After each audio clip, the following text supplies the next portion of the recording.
ప్రాణులు తమ తమ ప్రకృతి సిద్ధమైన స్వాభావిక లక్షణంచే ఏదో ఒక పని చేస్తూనే ఉంటాయని, మరియు ఎవరూ కూడా ఒక క్షణం కూడా కర్మలు చేయకుండా ఉండలేరని ఈ అధ్యాయంలో వివరిస్తున్నాడు శ్రీకృష్ణుడు. ఏవో కాషాయ వస్త్రాలు ధరించి బాహ్యంగా సన్యాసం ప్రదర్శిస్తూ లోలోన ఇంద్రియ వస్తువులపై చింతన చేసేవారు కపటలు. వారికన్నా బాహ్యంగా కర్మలు ఆచరిస్తూనే ఉన్న నుండి మమకార రహిత్యంతో ఉండే కర్మయోగము ఆచరించేవారు ఉన్నతమైన వారు. భగవంతుని సృష్టి వ్యవస్థలో ప్రతి ప్రాణికి తనవంతుగా నిర్వర్తించే బాధ్యతలు ఉంటాయని శ్రీకృష్ణుడు తదుపరి వక్కాణిస్తున్నాడు. మనము చేయవలసిన ధర్మాన్ని భగవంతుడు ఇచ్చిన కర్తవ్యంగా చేసినప్పుడు ఆ పని యజ్ఞం అవుతుంది. యజ్ఞం చేయడం సహజంగానే దేవతలకు ప్రీతి కలిగిస్తుంది. దాంతో వారు భౌతిక అభ్యుదయం ప్రసాదిస్తారు. అలాంటి యజ్ఞం వానలు కురిపిస్తుంది. వానలతో జీవనాధారమైన ధాన్యం వస్తుంది. ఈ చక్రంలో తమ బాధ్యతని స్వీకరించడానికి నిరాకరించిన వారు పాపిష్టులు. వారు తమ ఇంద్రియ లౌల్యం కోసం జీవించేవారు మరియు వారి జీవితాలు వ్యర్థమైనవి.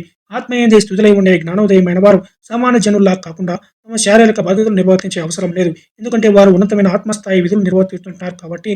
కానీ వారు తమ సామాజిక విధులను విస్మరిస్తే అది పెద్దవారి అడుగు జడలు నడిచే సామాన్య జనుల మనసుల్లో కలత కలిగిస్తుంది.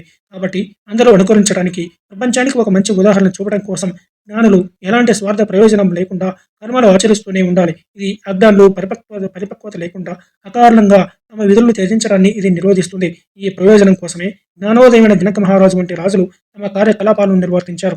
తమకు ఇష్టం లేకపోయినా ఏదో బలవంతమైన ప్రభావం చేతన అన్నట్టు జనులు ఎందుకు పాప కర్మలను చేస్తారు అని తదుపరి అర్జునుడు ప్రశ్నిస్తాడు. ప్రపంచంలో అన్నిటిని నాశనం చేసే పాపిష్టి శత్రువు కామమే అని ఆ పరమాత్మ వివరిస్తాడు.